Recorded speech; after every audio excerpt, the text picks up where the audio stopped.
ఆమె యాక్షన్కి ఈయన రియాక్షన్. అప్పుడైనా ఇప్పుడైనా ఆమెకి కౌంటర్ వేసేది ఆయననా? పార్టీగా ఫుల్ పవర్స్ ఇచ్చేసిందా? అట్నుంచి ఎప్పుడు పొలిటికల్ మిసైల్ వదిలినా మన పార్టీకి S-400 లా అడ్డుకోవాల్సింది నువ్వేనని అధిష్టానం చెప్పేసిందా ఆయనకి? ఇంతకీ ఎవరా ఇద్దరు నేతలు? వాళ్ల మధ్యనే పొలిటికల్ యుద్ధం ఎందుకు ఎక్కువగా జరుగుతుంది? తెలంగాణ రాజకీయాల్లో ప్రస్తుతం హాట్ టాపిక్ అంటే బీఆర్ఎస్ ఎమ్మెల్సీ కవిత ఇష్యూనే. బీజేపీ కాంగ్రెస్ అంటూ మాటల తూటాలు ఎక్కువ పెడుతున్నారామే. సో ముఖ్యమంత్రి రేవంత్ రెడ్డి టార్గెట్ గా ఆరోపణలు గుప్పిస్తున్నారు కవిత.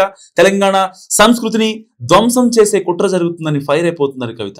ఆమె పరంగా వ్యవహారం అలా ఉంటే ఇటు కాంగ్రెస్ వైపు నుంచి మాత్రం పెద్దగా ఎవరు రియాక్ట్ అవ్వద్దన్న అనధికార ఆదేశాలు ఉన్నాయట. సో పార్టీ వర్కింగ్ ప్రెసిడెంట్ ని టార్గెట్ చేస్తున్న ఆమె విషయంలో అటు నుంచి ఇంతవరకు రియాక్షన్ రానప్పుడు మనం మాత్రం స్పందించడం ఎందుకని అనుకుంటున్నారట కాంగ్రెస్ లీడర్స్. సో అయితే తాజాగా మాజీ ఎంపీ మధు యాష్కి రియాక్ట్ అవడంతో ఆసక్తిగా గమనిస్తున్నాయి రాజకీయ వర్గాలు.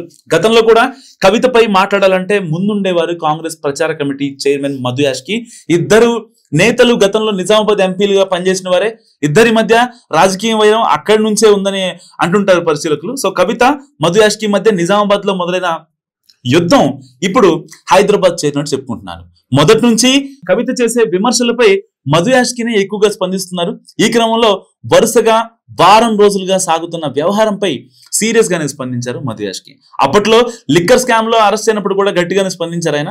లిక్కర్ కింగ్ కవిత బీజేపీ వదిలిన బాణమేనంటూ ఘాటుగా స్పందించారు మధు యాష్కి.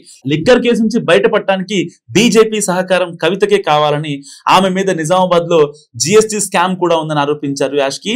తన అవినీతిని కప్పిపుచ్చుకోవడానికే ఆమె పొలిటికల్ డ్రామాలు మొదలు పెట్టారంటూ అటాక్ చేశారు కాంగ్రెస్ మాజీ ఎంపీ. ఆమె సొంత సంస్థ జాగృతిలో 800 కోట్ల రూపాయల అవినీతి జరిగిందంటూ బాంబు పేల్చారైనా. జాగృతి మీద విచారణ జరిపించాలని, ఆ దిశగా సీఎం రేవంత్ ఆదేశించాలని కూడా కోరారు మధు యాష్కి. అసలు ఆమెను కాంగ్రెస్ లో చేర్చుకునేంత అంత కర్మ మాకు పట్టలేదంటూ స్ట్రాంగ్ గా రియాక్ట్ అయ్యారు ఆయన. మొత్తం మీద కవిత విషయంలో ఇన్నాళ్లు సంయమనం పాటించిన కాంగ్రెస్ పార్టీ తమ తరపున కౌంటర్ వేయడానికి మధు యాష్కి ఫుల్ పవర్స్ ఇచ్చినట్టు చెప్పుకుంటున్నారు.